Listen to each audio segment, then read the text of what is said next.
Hello friends, welcome to my channel Chaurasia coaching class. मैं रामभवन चौरसिया आज आपको अपना मोस्ट इम्पॉर्टेंट टॉपिक वर्ड विचार, हिंदी भाषा का वर्ड विचार पढ़ाने वाला हूं।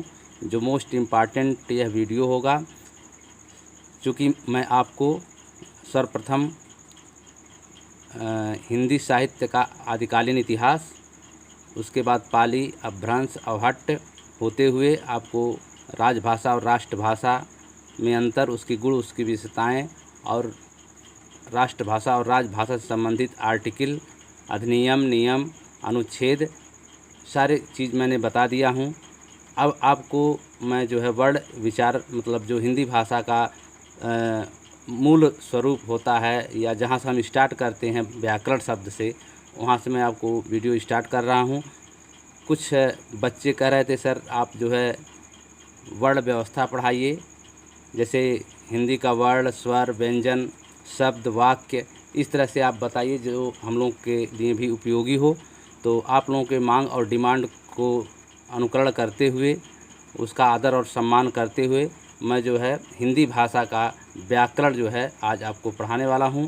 अगर हमारा यह वीडियो आप लोगों को पसंद आए तो आप लोग लाइक, सब्सक्राइब और कमेंट अवश्य करें, ताकि हमारे सभी वीडियोज़ का नोटिफिकेशन आपको मिलता रहे।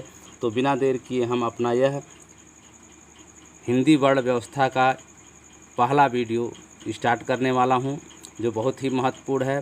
क्योंकि इसमें ऐसा नहीं है कि यह छोटे बच्चों के लिए है या मीडियम बच्चों के लिए है, यह उच्च बच्चों के लिए भी है।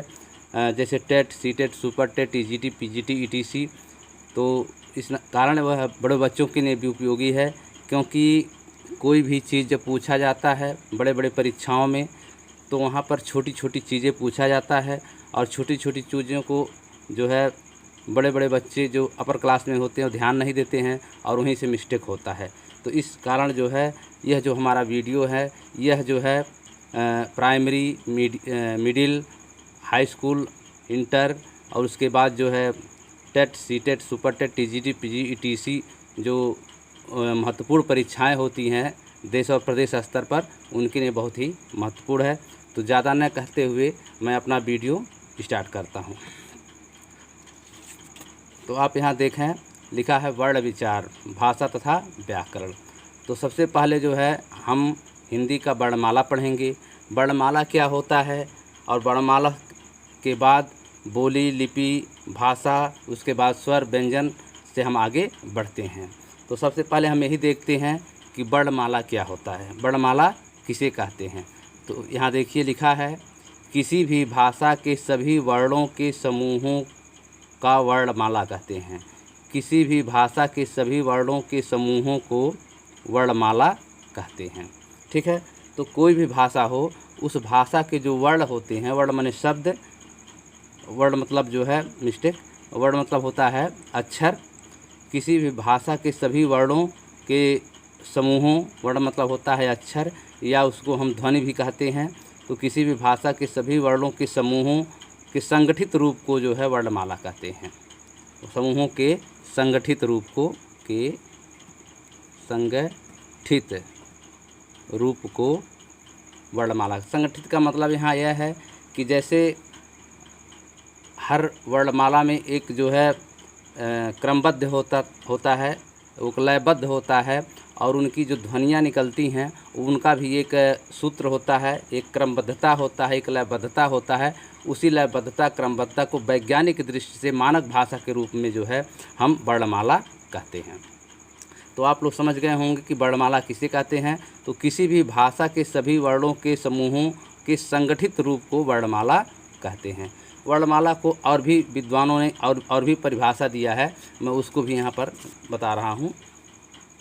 यहाँ आप देख सकते हैं, लिखा है, अक्षरों या वर्णों के व्यवस्थित समूह को वर्णमाला कहते हैं।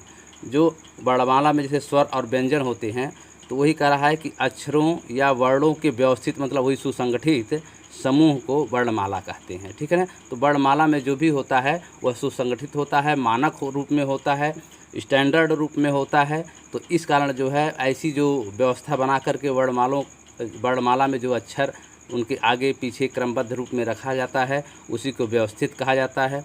तो अक्षरों या वर्णों के व्यवस्थित समूह को वर्णमाला कहते हैं। दूसरे विद्वान कहते हैं कि वर्ण के उच्चारण समूह को वर्णमाला कहते हैं। जो बात वही आ रही है कि जो उच्चारण समूह होता है, मतलब जो अक्षरों का जो लयबद्धता क्रमबद्धता होता है, जो उसका व्यवस्थित रूप होता है, जो उसका संगठित रूप होता है, वही संगठित रूप को जो है जो वर्णमाला में एक पिरोया जाता है। जैसे मान लीजिए कि एक माला होता है, तो उस माले में जो है एक जो गूँथा जाता है व्यवस्थित रूप से, जिससे वो अच्छा लगे और देखने में अच्छा लगे और उसको जो है उसमें कुछ क्वालिटी भी रहे, गुणवत्ता भी रहे। तो इस तरह से जो ऐसा मतलब जो है गूँथा हुआ माला की तरह जो है जो वर्णों और अक्षरों को उसमें गूँथा जाता है, तो उन अक्षरों और जो है वर्णों को जो एक माला के रूप में जो पिरोया जाता है, तो उसी स्वरूप को जो है वर्णमाला कहते हैं। तो आप यहाँ देख सकते हैं लिखा वर्ण के उच्चारण समूह को वर्णमाला कहते हैं। मतलब ये सीधा सीधा कह रहा है कि जो उच्चारण का जो स्वरूप होता है, उसी उच्चारण स्वरूप को जो व्यवस्थित रूप से संगठित रूप से रखा जाता है, उसी को वर्णमाला कहते हैं। तो ये तीन है, तीनों में आपको जो अच्छा लगेगा उसको आप लिख सकते हैं। एक है अक्षरों या वर्णों के व्यवस्थित समूह को वर्णमाला कहते हैं, ये भी सही है। या वर्ण के उच्चारण समूह को वर्णमाला कहते हैं, या जो है किसी भी भाषा के सभी वर्णों के समूहों के संगठित रूप को वर्णमाला कहते हैं। तो आपको जो अच्छा लगे, जो समझ में आए, उसको आप लिख सकते हैं, जो आसान आपको लगे। तो चूँकि आप यहाँ मैंने आपको कहा व्यवस्थित और संगठित, तो आप लोगों को एक थोड़ा सा मैं बताना चाहता हूँ कि व्यवस्थित और संगठित से मतलब क्या होता है। देखिए यहाँ मैंने एक चित्र बनाया है, ये मुँह का चित्र है, यहाँ मैंने लिख दिया है मुँह, ठीक है, MOUTH माउथ, क्या है, ये मुँह का आकार है। तो आप यहाँ देख सकते हैं, यहाँ मुँह है, ये आपका जीभ है, ये आपका क्या है, जीभ है। ये आपकी नली निकली हुई है, जिससे हवा मतलब वायु या प्राण वायु जो है हमारे मुंह में हम जाता और हवा आता है। तो इस प्रकार से हम देखते हैं, तो जो व्यवस्थित का रूप है उसका मतलब ये हुआ कि जो हमारा ये मुंह है और जो ये हवा जीभ के रास्ते बाहर निकलती है जो है, तो इन्हीं जो हवा है, इसी हवा के माध्यम से ये जो हमारे मुंह में जो आकार प्रकार हमारा मुंह है, तो उसी में वो टकराता है, उसी में वो टकराता जब है, तो उस मुंह के आकार प्रकार के अनुसार जो है हमारी ध्वनियों का जो स्वरूप होता है या भिन्नता होता है या विभिन्नता होता है, उनमें चेंजिंग हो जाती है, परिवर्तन हो जाता है। अगर हमारा मुंह न रहे, अगर जो है हम जीभ न रहे, तो हम जो भी निकालेंगे एक ही आवाज़ निकलेगी। और जब ये मुंह जो है जब गले से टकराता है, जब तालू से टकराता है, मूर्धा से टकराता है, दांत से टकराता है और ओष्ठ से टकराता है, तो अक्षरों का जो ध्वनि हमारी है, जो साउंड है, उसमें चेंजिंग हो जाता है, परिवर्तन हो जाता है। तो यहाँ आप देख सकते हैं लिखा है ध्वनि को भाषा रूप जीभ, गला, तालु, मूर्धा, दांत व ओष्ठ देते हैं। मतलब जो हमारी ये ध्वनि निकलती है, वायु को ही ध्वनि कहते हैं। तो जो हमारी ये ध्वनि निकलती है मुंह में, और इससे जो तालु, दांत और मूर्धा और गला से जब ये टकराते हैं, तो वही जो है शब्दों का अक्षरों का स्वरूप प्रदान करते हैं। मतलब ध्वनियों में विभिन्नता आती है, वही ध्वनियों की जो विभिन्नताएं हैं वही हमारे अक्षरों का स्वरूप होता है। तो ये हो गया। अब यहाँ जो है आप देख सकते हैं कि जब हमारी वायु जो है गला से निकलती है, मतलब कंठ से निकलती है, तो वह जो ध्वनि का मुख्य स्रोत होता है। जो गला हमारा है वही जो है ध्वनि का मतलब हमारी आवाज़, हमारे साउंड का क्या होता है, मुख्य स्रोत होता है। तो यह जब गला से हम कोई जो है आवाज़ निकालते हैं, तो जो भी जो ध्वनि निकलती है वह एक प्रकार की निकलती है, तो उन्हीं को हम कंठस्थ ध्वनि कहते हैं। इसमें मुख्य रूप से जो कंठस्थ ध्वनि है, उसमें आप देख सकते हैं कि जो कंठस्थ ध्वनि है उनका जो है कौन कौन वर्ण उसमें आते हैं।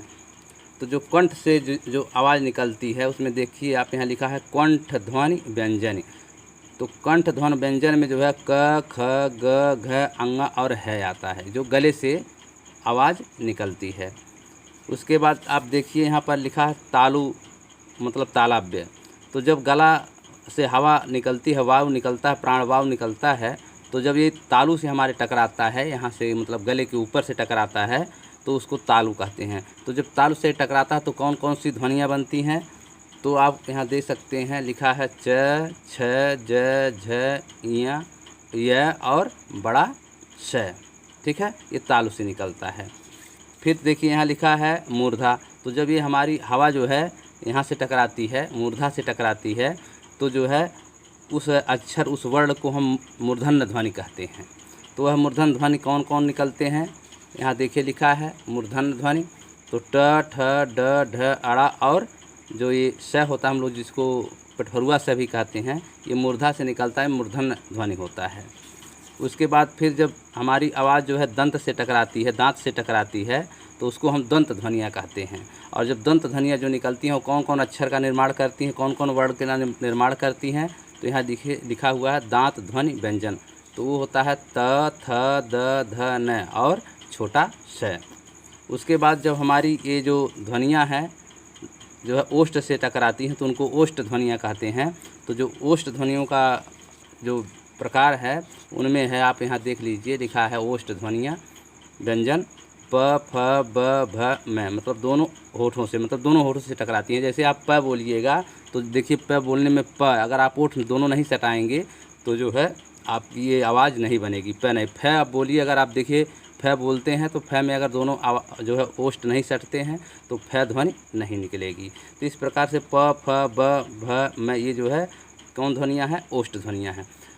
अब इसके साथ जो है मैं आपको ये बता दूं कि जो है ये जो क वर्ग के जो अक्षर होते हैं ये 25 अक्षर होते हैं, जिसके हम स्पर्शी व्यंजन भी कहते हैं।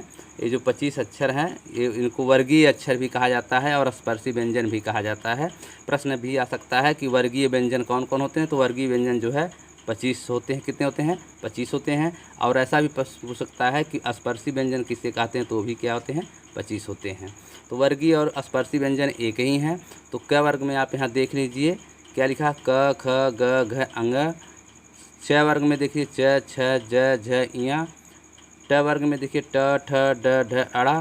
त वर्ग में त, थ, द, ध, म, त, थ, द, ध, न होगा। और प वर्ग में होगा प, फ, ब, भ, म। ठीक है। तो इस प्रकार से देखिए 5, 5, 10, 5, 15, 5, 20, 5, 25, ये 25 जो है जो वर्ण हैं यही जो है स्पर्शी व्यंजन है और इनको ही वर्गीय व्यंजन भी कहा जाता है। तो याद करने के लिए एक सूत्र मैंने बनाया है, उस सूत्र के माध्यम से आप जो है बहुत आसानी से जो है ये जो स्पर्शी व्यंजन है, इन स्पर्शी व्यंजन का उच्चारण कहाँ से होता है इसको आप बड़े आराम से बता सकते हैं और लिख सकते हैं। तो पहले बात तो ये आप जानिए कि जैसे क, च, ट, तप, इसको आप याद करिएगा कचट तप। तो ये आपको याद होगा, जैसे कुछ लोग लिखते हैं क, ख, ग, घ, ङ, ट, ठ, ड, ढ, ड़ कर देंगे, या क, ख, ग, घ, ङ, त, थ, द, ध, न कर देंगे। कुछ लोग क, ख, ग, घ, ङ, च, छ, ज, झ, ञ, फिर हो जाएगा त, थ, द, ध, न, फिर हो जाएगा प, फ, ब, म। इस तरह से वो गलती कर देते हैं कि कौन ऊपर रहेगा कौन नीचे रहेगा। तो इस तरह से जो है आप इसको एक वाक्य याद कर लीजिएगा, कचट तप।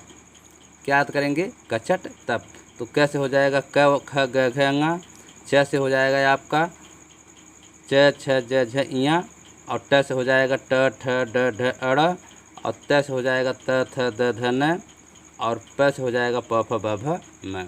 तो इस प्रकार से जो है आप एक कचट तप जो है 5 जो है वर्णों का एक समूह है, जो आपको जो है जो स्पर्शी व्यंजन है उनका नीचे ऊपर कैसे लिखा जाता है इसका एक आकार देता है, एक प्रकार देता है, बताता है कि जो है कि कौन अक्षर और कौन वर्ग कहाँ रहेगा। एक चीज़ यह हो गया। दूसरा चीज़ आप एक सूत्र और यहाँ मैंने बता दिया है कि कंता मूदा ओष्ठ। यहाँ देखिए लिखा है सूत्र कंता मूदा ओष्ठ। यह सूत्र बहुत ही इम्पॉर्टेंट है, इसको आप याद रखिएगा। तो देखिए यहाँ पर कंता से हो जाएगा, पहले कंता माने होता है पति। कंता माने क्या होता है, कंत माने क्या होता है, कंत माने पति होता है। मूदा मतलब मुद्रा मतलब बंद करना। ओष्ठ माने ओष्ठ मतलब पति महोदय क्या बंद कर रहे हैं, अपना ओष्ठ बंद कर रहे हैं। तो ये सूत्र है, मतलब ये थोड़ा हंसी भी आ सकती है। कंता मूदा ओष्ठ, तो कौन अपना ओष्ठ मूद लिया, पति महोदय जो है अपना ओष्ठ जो है मूद लिए। तो कौन, कंता मूदा ओष्ठ। ठीक है। तो यह आपका ट्रिक है। अब इस ट्रिक के माध्यम से जो है मैंने आपको जो लाइन है क वर्ग, च वर्ग, ट वर्ग, त वर्ग और प वर्ग, इसको तो मैंने क्रमबद्ध बता ही दिया कि कचट तप लिख करके आप इसको लाइनिंग कर लीजिएगा, लिख लीजिएगा कैसे क, ख, ग, गंगा, और च से च, छ, ज, झ, ट से ट, ठ, ड, ढ, आड़ा, त से जो है त, थ, द, ध, न, और प से जो है प, फ, ब, भ, म। ये आप नीचे ऊपर करके लिख लीजिएगा। फिर आप जो है ये कंत मूदा ओष्ठ सूत्र से जो है किस किस अक्षरों का कौन कौन जो है उच्चारण स्थान है स्पर्शी व्यंजन में। मैं अभी सिर्फ स्पर्शी व्यंजन बता रहा हूँ, आगे स्वर और व्यंजन का सारी चीज़ मैं बताऊँगा। तो चूँकि ये मेरा पहला वीडियो, अभी मैं सिर्फ वर्णमाला का रूप बता रहा हूँ, स्वरूप बता रहा हूँ। तो यहाँ पे कैसे आप उठाइएगा कंता, तो कैसे हो जाएगा कंठ ध्वनि व्यंजन, कैसे क्या होगा कंठ ध्वनि व्यंजन। तो कंठ ध्वनि व्यंजन में कौन आते हैं, क ख ग घ अंगा और ह आते हैं। फिर उठाइएगा ता से मतलब होता है तालव्य, ता से होता है तालव्य, ठीक है। तालव्य में कौन कौन आते हैं, च छ ज झ इया य और श आते हैं। फिर मूदा से मतलब मुंह से उठाइएगा मूर्धन्य या मूर्धा ध्वनि व्यंजन, तो मूर्धा में आएगा ट ठ ड ढ अड़ा और पेटफरुआ सा। उसके बाद दा आ रहा है, दा से हो जाएगा दांत ध्वनि व्यंजन, तो उसमें आएगा त थ द ध न और छोटा स, ये दंत ध्वनि हो गए। फिर ओष्ठ एक ही में है, ओष्ठ क्या है, एक ही में है, तो इसमें ओष्ठ ध्वनि में आ जाएगा प फ ब भ म। तो इस प्रकार से आप जो है, तो ये इसका दिखाने का मतलब ये है कि जो वर्णमाला होता है अक्षरों या वर्णों के व्यवस्थित समूह को जो है वर्णमाला का, तो यही व्यवस्थित जो रूप है कि कौन ध्वनि कहाँ से निकलती है, उनको किस लाइन और किस पंक्ति में रखा गया है, यही जो है इसका स्वरूप होता है, यही व्यवस्थित रूप होता है, यही संगठित रूप होता है। इसी को जो है हम वर्णमाला कहते हैं। तो कहने का मतलब यह है कि अक्षरों या वर्णों के व्यवस्थित समूह को वर्णमाला कहते हैं। अब आगे देखिए, लिखा है बोली, तो यहाँ लिखा है बोली। बोली क्या होता है, भाषा की मौखिक रूप को बोली कहा जाता है। जो भाषा होती है उसका जो हम बोलते हैं, मौखिक रूप बोलते हैं, उसी को क्या कहा जाता है, बोली कहा जाता है। तो इसको आप लोग याद रखिएगा कि बोली क्या है। तो बोली जो है भाषा की मौखिक रूप को बोली कही जाती है। उसके बाद लिपि क्या है, भाषा की लिखित रूप को लिपि कहते हैं। तो कहने का मतलब जो हम बोलते हैं, जो हम बोल रहे हैं और जो बोल रहे हैं, यही हमारी क्या है, बोली है। और अगर हम इसी को लिखते हैं, जैसे मान लीजिए मैंने कमल लिखा, तो ये कमल जो मैं लिख रहा हूँ ये क्या है, लिपि है। तो भाषा की लिखित रूप को लिपि कहते हैं और भाषा के मौखिक रूप को क्या कहते हैं, बोली कहते हैं। फिर भाषा क्या होती है, भाषा भी तो भावों एवं विचारों को व्यक्त करने का माध्यम भाषा कहलाती है। जो हमारे मन के अंदर भाव आते हैं, जो हमारे मन के अंदर अंतर्मन में जो विचार आते हैं और उसको व्यक्त करने का जो माध्यम हमारा है, वही क्या है, भाषा मतलब लैंग्वेज कहलाती है। तो क्लियर हो गया, बोली क्या होती है, भाषा की मौखिक रूप को बोली कही जाती है, तथा लिपि क्या है, भाषा की लिखित रूप को लिपि कहते हैं। और भाषा क्या है, भावों एवं विचारों को व्यक्त करने का माध्यम भाषा कहलाती है। यह क्लियर हो गया। अब बात आती है, अगर भाषा ये हो गया तो भाषा के भेद कितने होते हैं। तो भाषा के जो है 3 भेद होते हैं। कितने भेद होते हैं, 3। मुख्य रूप से 2 भेद होते हैं, लेकिन एक तीसरा भेद भी होता है। तो पहला है मौखिक भाषा, जो हम जो है बोलते हैं, जिसको हम बोली भी कहते हैं। तो मौखिक भाषा को जो हम बोली कहते हैं, तो हो गया आपका मौखिक भाषा। दूसरा है लिखित भाषा, जिसको हम लिखते हैं, लिपि में लिखते हैं, स्क्रिप्ट में लिखते हैं, वो हो गया लिखित भाषा। और तीसरा होता है सांकेतिक भाषा, न हम लिखते हैं न बोलते हैं, लेकिन हम संकेत के माध्यम से बता देते हैं कि जो है ये सांकेतिक भाषा। जैसे मान लीजिए आप रास्ते में जा रहे हैं और रास्ते में जाने के बाद आप सीधे जा रहे हैं और कोई आदमी रास्ते में जो है अपना एक उंगली उठाया और रोड से सटा दिया और शांत मुद्रा में खड़ा हो गया, तो आप अगर उसको देखेंगे तो जान जाएंगे कि जो है वह आपको शांत होने के लिए कह रहा है, मतलब चुप रहने के लिए कह रहा है, ठीक है। या आदमी जो है, आप रास्ते में जा रहे हैं, रोड पर जा रहे हैं, तो चौराहे पर जो होता है वहाँ पर रेड कलर का जो है लाइट जल जाती है, तो वहाँ न कोई लिखता है, न कोई बोलता है, न कोई पढ़ता है, लेकिन आप देखते हैं वहाँ रेड कलर का जो है लाइट जल गई तो आप ऑटोमेटिक जो है रुक जाते हैं, आपसे कोई कुछ कहता नहीं है, न कोई सुनता है। तो कहने का मतलब है इसको सांकेतिक भाषा कहते हैं, जो न मौखिक रूप में होती है, जो न लिखित रूप में होती है, इस भाषा को सांकेतिक भाषा कहते हैं। तो यह क्लियर हो गया कि भाषा जो है क्या होती है, भावों एवं विचारों को व्यक्त करने का माध्यम ही भाषा कहलाती है। भाषा के कितने भेद होते हैं, भाषा के 3 भेद होते हैं। पहला मौखिक भाषा, फिर लिखित भाषा, मतलब मुख्य रूप से जो है मौखिक और लिखित भाषा होती है, और एक तीसरा जो होता है सांकेतिक भाषा होता है। अब आगे देखिए, लिखा है वाक्य। भाषा की न्यूनतम इकाई वाक्य है, अर्थात भाषा वाक्यों से बनती है।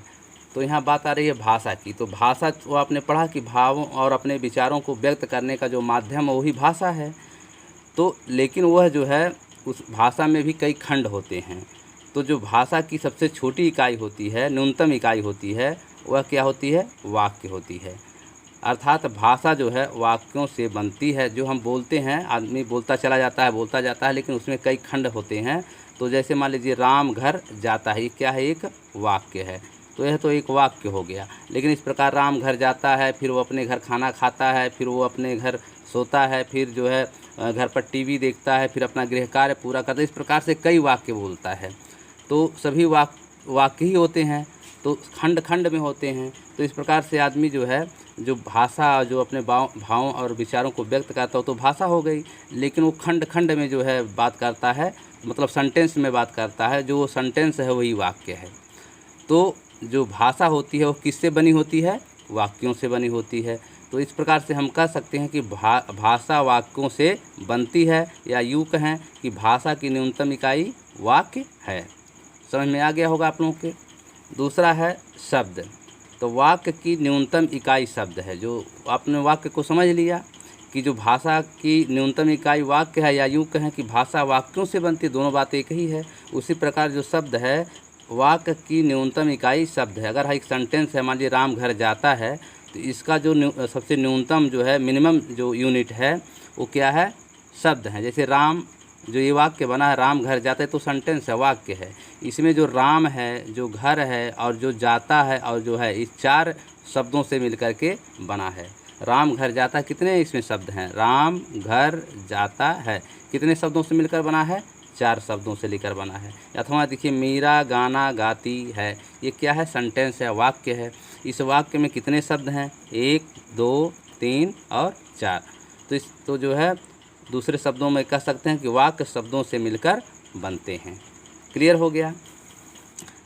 शब्दों के सार्थक प्रयोग से वाक्य बनते हैं। कहने का मतलब जो वाक्य होते हैं, ऐसे चाहे जैसे शब्द उसमें आप नहीं जोड़ करके जो है वाक्य बना सकते हैं, उसमें सार्थक शब्दों का प्रयोग होना चाहिए। मतलब जैसे कि आप ऐसा बात बोलें कि जो किसी के समझ में नहीं आया, तो वो वाक्य नहीं होता है। वाक्य जो होता है उसमें सार्थक अर्थ निकले और सार्थक उसका प्रयोग हो, तभी वो वाक्य कहलाता है। तो शब्दों के सार्थक प्रयोग से वाक्य बनते हैं। उसके बाद देखिए, वर्ण आया है। वर्ण को ध्वनि भी कहते हैं। वर्ण को क्या कहते हैं? ध्वनि भी कहते हैं। वर्ण को ही जो है अक्षर भी कहते हैं। ठीक है। तो शब्द का निर्माण वर्णों से होता है। जो शब्द का जो निर्माण होता है वह किससे होता है? वर्णों से होता है। जैसे आपका जो है, मैंने यहाँ कलम लिख दिया। क्या लिख दिया? कलम। तो कलम में देखिए कैसे लिखा जाए, क धन य धन म धन य धन ल धन य। इस प्रकार से जो है, ये देखिए, कहने का मतलब जो क है, इसमें क में 2 वर्ण हैं, क धन य, ये 2 वर्ण इसमें हैं। इसी प्रकार म में जो है आपका 2 वर्ण है, म धन य है। इसी प्रकार ल जो है, इसमें 2 वर्ण हैं, ल धन य। तो इस प्रकार से जो कमल है, ये जो है क्या है? वर्णों से बना शब्द है, जिसमें 6 वर्ण हैं। ठीक है। तो शब्दों का निर्माण किससे होता है? वर्णों से होता है, मतलब अक्षरों से होता है, ध्वनियों से होता है। जो हम बोल रहे हैं वही हमारी ध्वनि है। ध्वनि का एक रूप या चिन्ह प्रदान करना ही लिपि कहलाता है या वर्ण कहलाता है। दूसरे शब्दों में शब्द की न्यूनतम इकाई वर्ण है। शब्द की जो है मिनिमम यूनिट है, वह क्या है? वर्ण है। ठीक है, या वर्ण है। वर्ण क्या है? भाषा की सबसे छोटी इकाई वर्ण कहलाती है। इसे ही ध्वनि कहा जाता है। अब यहाँ देखने की बात है कि अगर पूछेगा शब्द की न्यूनतम इकाई, तो भी वर्ण होता है, या भाषा की सबसे छोटी इकाई, तभी भी वर्ण होगा। तभी भी क्या होगा? वर्ण होगा। अगर हम भाषा के रूप में लें, पैराग्राफ के रूप में लें, कहानी के रूप में लें, तो उसमें भी अगर देखा जाए तो भाषा की जो सबसे छोटी इकाई होगी, यूनिट होगी, वो क्या कहलाएगी? वर्ण कहलाती है। इसी प्रकार अगर कोई मान लीजिए कलम लिखा है, तो कलम क्या है? एक शब्द है। तो उस शब्द में जो है, अगर उसमें सबसे छोटी इकाई देखा जाए तो भी क्या है? वर्ण ही आएगा। तो अगर प्रश्न आता है शब्द की जो सबसे छोटी या न्यूनतम इकाई होगी, क्या होगी? वर्ण होगी। अगर भाषा की भी पूछता है कि भाषा की सबसे छोटी इकाई क्या है, तभी भी क्या होगा? वर्ण ही होगा।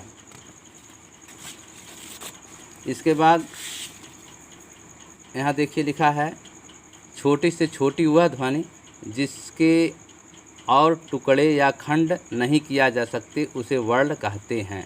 कहने का मतलब है कि जो वर्ण हमारा शब्द है, अक्षर है, वह वर्ण जो है ऐसा ध्वनि है जिसका हम टुकड़ा या खंडों में बांट नहीं सकते, उसका हम विखंडन नहीं कर सकते।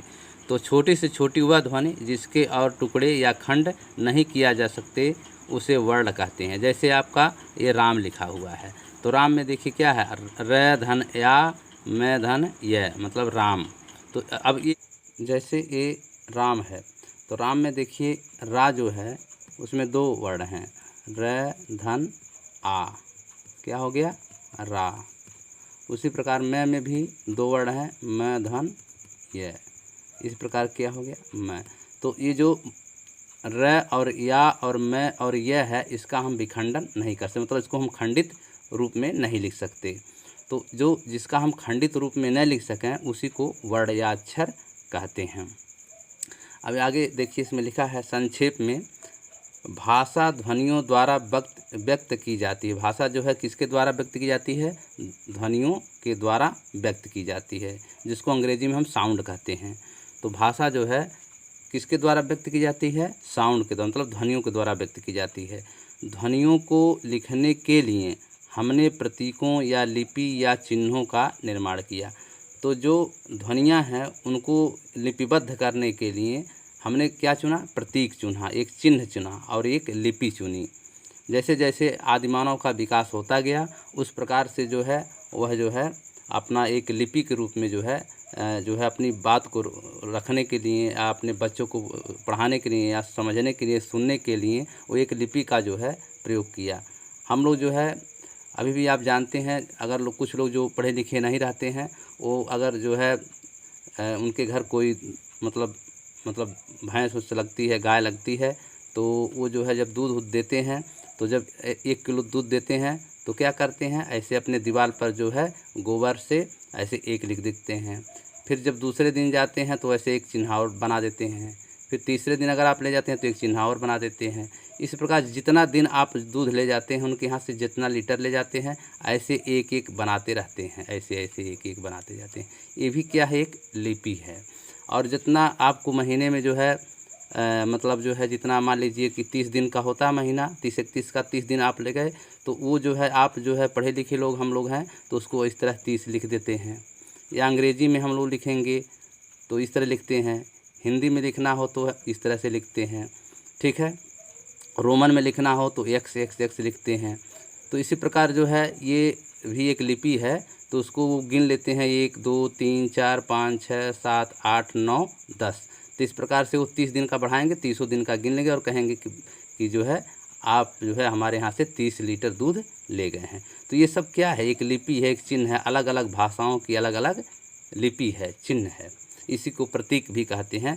तो जैसे जैसे आदि मानव विकसित हुए, शिक्षित हुए, समझदार हुए, तो उन्होंने जो है अपने भौगोलिक स्थिति, जैसे चीन, अमेरिका, भारत, तो इस प्रकार से जो सभ्यताएं, जैसे मेसोपोटामिया की सभ्यता, यूनान की सभ्यता, तो इस प्रकार जो सभ्यताएं थी वो अपना एक एक लिपि जो है निर्माण की। तो ये हो गया। तो कहने का मतलब ये है कि उसी प्रकार जो है लैंग्वेज रूप में, मतलब साहित्य के रूप में, भाषा के रूप में भी जो है अलग अलग जो है लिपियों का निर्माण हुआ, अलग अलग भाषाओं का निर्माण हुआ, अलग अलग वर्णमालाओं का निर्माण हुआ। तो छोटी से छोटी वह ध्वनि जिसके और टुकड़े या खंड नहीं किए जा सकते उसे वर्ण कहते हैं। क्लियर हो गया। संक्षेप में, भाषा ध्वनि द्वारा व्यक्त की जाती है। ध्वनियों को लिखने के लिए हमने प्रतीक या लिपि या चिन्हों का निर्माण किया। इन प्रतीक चिन्हों को ही क्या कहते हैं, लिपि कहा जाता है। भाषा को लिखने के लिए एक प्रतीक चिन्ह का प्रयोग होता है। कोई भी भाषा हो, कोई भी लैंग्वेज हो, तो उनका एक जो है लिखने का एक ठो क्या होता है, प्रतीक होता है, एक चिन्ह होता है, एक लिपि होती है। प्रत्येक ध्वनि के लिए एक प्रतीक चिन्ह का निर्माण किया जाता है। मतलब हर ध्वनि के लिए जिस प्रकार एक भाषा बनती है, उसी प्रकार प्रत्येक ध्वनियों के लिए भी जो है एक चिन्ह का प्रयोग किया जाता है। इस छोटी सी छोटी ध्वनि को ही वर्ण कहा जाता है। क्लियर हो गया। अब आ रहा वर्ण कितने प्रकार के होते हैं। अब तो आपने वर्ण अच्छी तरह जान गया कि वर्ण क्या होते हैं, व्हाट इज़ द वर्ड। अब वर्ण के कितने भेद होते हैं, कितने प्रकार होते हैं।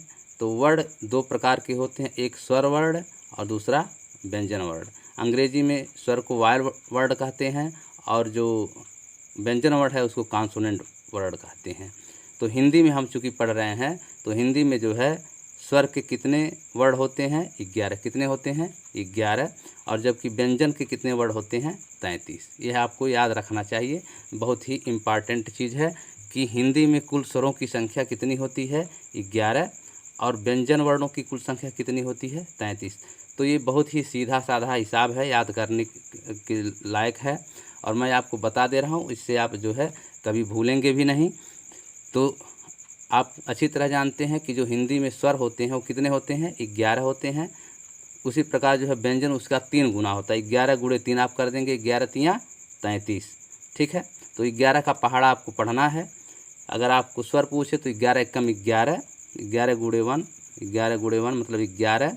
और अगर व्यंजन पूछता है तो 11 गुणे 3 मतलब 11 तियाँ 33। ये आपको याद होना चाहिए। अब अगर स्वर और व्यंजन दोनों पूछे तो आप 11 गुणे 4 कर दीजिए, 11 गुणे 4 मतलब 11 चौक 44 हो गया आपका। ठीक है, तो पहले बार 11 का पहाड़ा आपको उठाना पड़ेगा। तो 11 में अगर स्वर पूछता है तो 11 एकम 11 मतलब 11। अगर उसका व्यंजन पूछता है तो 11 तियाँ 33। और अगर कुल स्वर और व्यंजन पूछता है तो 11 चौक 44 मतलब 11 गुणे 4 बराबर 44। ठीक है, तो 11 और 33 जोड़ेंगे तो भी 44 होगा और 11 में 4 का गुणा कर देंगे तो भी 44 होगा। तो क्लियर हो गया, यह तो आपको भूलेगा नहीं ज़िंदगी में, क्योंकि जो है यह एक 11 का जो है पहाड़ा है, इसको याद रखिएगा। अब बात एक बहुत ही इम्पॉर्टेंट बात बताने मैं आपको जा रहा हूँ, जो प्रायः लोग गलती करते हैं, जो समझ नहीं पाते हैं और गलती कर देते हैं। दोनों को बातों को एक ही समझ करके गलती कर देते हैं। अगर हिंदी में स्वरों की कुल संख्या पूछा जाए तो कितना होगा 11, जो मैंने आपको भी बताया है। तो स्वरों की कुल कितनी संख्या होती है 11 होती है। लेकिन यहाँ पूछ रहा है मात्रा की कुल संख्या, तो मात्रा की जो संख्या होती है कितना होती है 10, एक कम होता है। क्योंकि आप जो देखिए जो स्वरों की संख्या जो 11 है उसमें देखिए कौन कौन वर्ड आ रहे हैं, ए आ ई उ री ए ऐ ओ आओ। तो कुल हो रहा है 11, जैसे 2 2 4 2 6 2 8 2 10 1 11।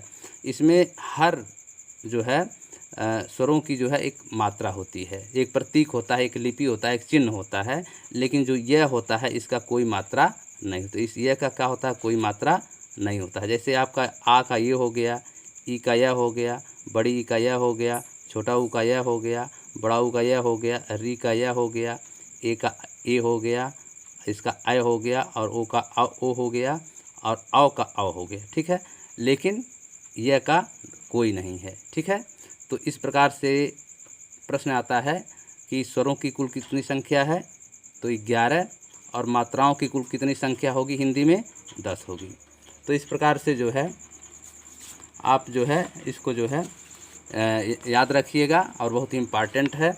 तो मैंने जो है आपको एक सूत्र और बता दे रहा हूँ कि इसको याद भी रखिएगा कि अस्पर्शी व्यंजन के उच्चारण स्थान, इसको ध्यान रखिएगा। मैं एक ट्रिक में बता दे रहा हूँ, कंता मूदा ओष्ठ बतावे उच्चारण स्थान। कंता मूदा ओष्ठ, ये क्या आपका ट्रिक मैंने आपको बताया है। कंता मूदा ओष्ठ बतावे उच्चारण स्थान, पाँचों वर्ग 25 व्यंजन स्पर्शी पहचान। मतलब ये जो कंता मूदा ओष्ठ है ये आपका एक ट्रिक है और इसी ट्रिक के माध्यम से आप जो है उसका उच्चारण का स्थान बता देंगे। पाँचों वर्ग 25 व्यंजन, 5 वर्ग हैं, क वर्ग है कचट तप, मैंने आपको बताया था ना कचट तप, ये आपका 5 वर्ग कैसे में आ जाएगा, क ख ग घ अंगा, च में आएगा च छ ज झ इया, ट में आएगा ट ठ ड ढ आड़ा, त में हो जाएगा त थ द ध न और पे में हो जाएगा प फ ब भ मैं। तो ये आपका 5 वर्ग हो गया। और इन 5 वर्ग का जो है उच्चारण स्थान क्या है, तो ये कैसे उठाइएगा, कैसे हो जाएगा कंठ, च से उठाइएगा तो च से हो जाएगा आपका तालव्य या तालु, और ट से उठाइएगा तो ट से हो जाएगा मूर्धा या मूर्धन्य, और त से उठाइएगा तो त में कौन कौन आता है उच्चारण स्थान, दांत का, दांत से मतलब दांत वाला, त थ द ध द जो है ये सब क्या है दांत से जो है उनका उच्चारण होता है। और लास्ट में जो प है प फ ब भ म, ये किससे होता है, ओष्ठ से होता है। तो ये आपको याद होना चाहिए। कंता मूदा ओष्ठ बतावे उच्चारण स्थान, पाँचों वर्ग 25 व्यंजन स्पर्शी पहचान। तो इनको क्या कहा जाता है, स्पर्शी व्यंजन कहा जाता है। क्या कहा जाता है, स्पर्शी व्यंजन कहा जाता है। दूसरा है, चूँकि मैं अभी वर्णमाला पढ़ा रहा हूँ, इसके बाद जो है मैं स्वर और व्यंजन पढ़ाऊँगा और इससे बृहद स्तर पे पढ़ाऊँगा।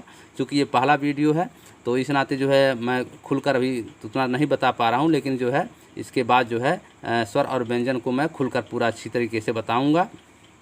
तो इसमें देखिए लिखा है, देवनागरी में कुल भवन होते 52 वर्ण। देवनागरी लिपि में कुल कितने जो है अक्षर होते हैं? 52 वर्ण होते हैं, इसको याद रखिएगा। सरकारी में 49 बस, और सरकारी जो में है कितना रहता है? सरकारी पुस्तकों में मतलब रहता है 49 बस। 46 संस्कृत वर्ण, तो जो है संस्कृत में कितने वर्णों की संख्या होती है? 46, और सरकारी में कुल कितना होता है? 49, और हिंदी के देवनागरी में कुल कितना होता है? 52 वर्ण। तो देवनागरी में कुल 52 अक्षर होते हैं, देवनागरी में कुल भवन होते 52 वर्ण, सरकारी में 49 बस, 46 संस्कृत वर्ण। तो आप लोगों को अगर यह वीडियो अच्छा लगा हो तो आप लोग अपने फ्रेंड्स, अपने मित्रों को ज़रूर शेयर करें। बहुत बहुत धन्यवाद।